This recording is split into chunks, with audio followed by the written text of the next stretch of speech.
कि सबसे बड़ा इशू सर मेरे साथ आ रहा है वो जो एक्सरसाइज वाला है सर। तो सर मैं इवनिंग में लेट हो जाता हूँ और जो भी एक्सरसाइज का स्केड्यूल आ रहा है वो 6 बजे का आता है हफ्ते भर का। तो सर उसको कैसे मैनेज किया जाए?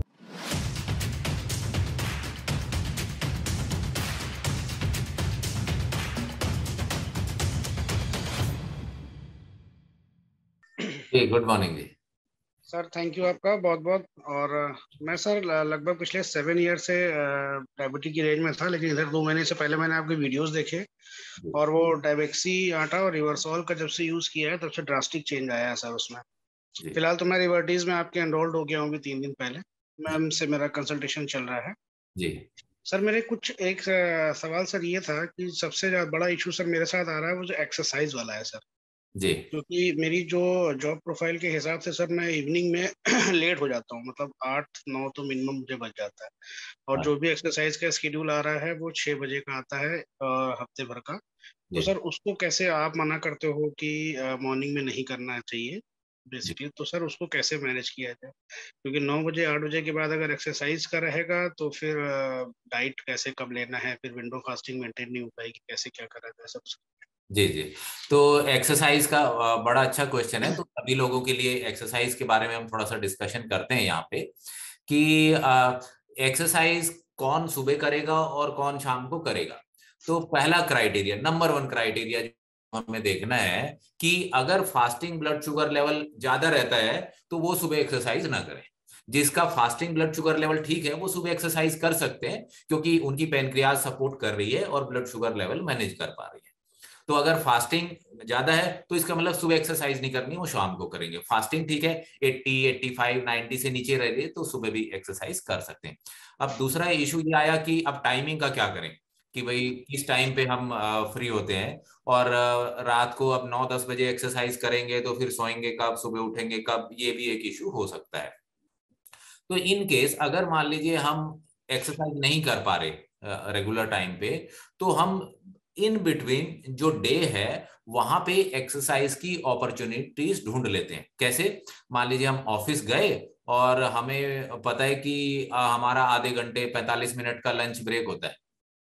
तो हम एक काम करते हैं कि भाई 45 मिनट का लंच ब्रेक है, तो हम 5 10 मिनट जो है अपना खाना खाने का यूज कर लेते हैं। बाकी टाइम में हम ऊपर नीचे सीढ़ी से चढ़ लेते हैं, थोड़ा सा वॉक कर लेते हैं, है ना, any some kind of exercise हम कर लेते हैं। तो या हमें पता लगा कि भाई हमारा 4 बजे ब्रेक होता है 15 मिनट का, वो टी ब्रेक होता है, हमें चाय नहीं पीनी, तो हम एक काम करते हैं 15 मिनट के टी ब्रेक में अपने ऑफिस में ऊपर नीचे इधर उधर घूम फिर लेते हैं। So we have to find an opportunity to do some physical activity of the muscles so that muscles की ग्लूकोज एब्जॉर्प्शन पावर बढ़ जाए। द पर्पज ऑफ एक्सरसाइज कि हमारी जो मसल्स है उनकी ग्लूकोज एब्जॉर्प्शन कैपेसिटी इंक्रीज हो जाए। ये हमारा बेसिक पर्पस है। और वो कैसे करना है? वो हर एक मसल को पकड़ के हल्का हल्का हल्का हल्का एक्सरसाइज करते रहे। तो अगर हम हल्का ऐसे एक्सरसाइज करते रहेंगे तो बड़ी मसल्स कौन कौन सी हुई, जैसे भाई थाइस की मसल्स लंबी है, थाइस थाइस में लंबी लंबी मसल्स होती हैं। चेस्ट लंबी बड़ी मसल्स होती हैं। बैक हमारी बड़ी मसल्स होती हैं। ये तीन बहुत बड़ी मसल्स होती हैं। अगर किसी भी तरीके से इनकी एक्सरसाइज होती है तो ये ज्यादा ग्लूकोज यूज कर सकती है बॉडी का।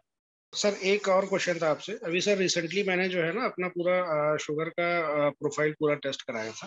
जी तो उसमें मेरा सी पेप्टाइड 3.88 आया है। तो जैसा कि आप बताते हो कि एक से ऊपर ठीक रहता है, रिवर्सल के चांसेस रहते हैं। जी उसमें सर मेरा एक पेनक्रियास का टेस्ट हुआ था, उसमें दो चीज होती है शायद, एमिलेज और लाइपेज, दो चीजें होती हैं।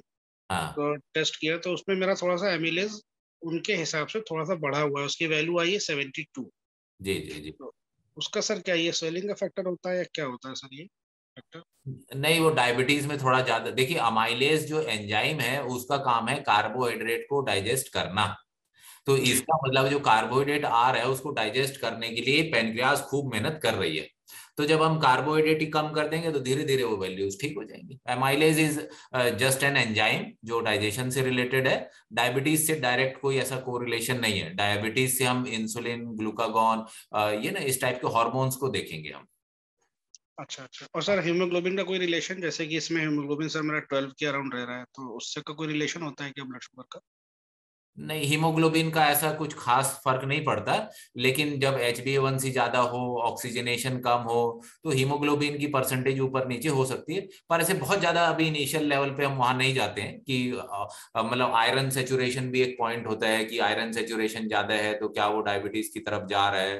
पर ये सारी चीजें जैसे HbA1c ठीक होता है, नॉर्मली सारी चीजें प्रॉब्लम सॉल्व हो जाती है। सर और एक कोई सप्लीमेंट सजेस्ट कर सकते हैं क्या? विटामिन B12 और फोलेट मेरा कम निकला हुआ है, कोई अगर सजेस्ट कर सकते हो तो मैं उसको इसके कंटिन्यू। इसके लिए तो हम डायबेक्सी बेसिक लेते हैं, तो उसमें डायबिटीज के हिसाब से B12 फोलिक एसिड की जो डोजेज हैं वो उसमें जी। ऐड की हुई है, क्योंकि नॉर्मली जब मेटफॉर्मिन खाते हैं तो इनकी कमी हो जाती है। तो इसी पर्पज से वो डायबेक्सी बेसिक जो टेबलेट है सुबह खाने की, उससे बेसिक चीजें मिल जाती हैं। अच्छा, वो तो मैं रेगुलर ले रहा हूँ। हाँ, उससे हो जाएगा। और अगर इसके ऊपर कुछ ऐड करना हो तो एक आध मल्टीविटामिन अलग से जो भी मार्केट में आपके पास आसपास अवेलेबल हो, कोई भी मल्टीविटामिन ठीक सा चल जाएगा, वो भी एक ऐड ऑन किया जा सकता है। ठीक है sir, thank you very much. Thank you.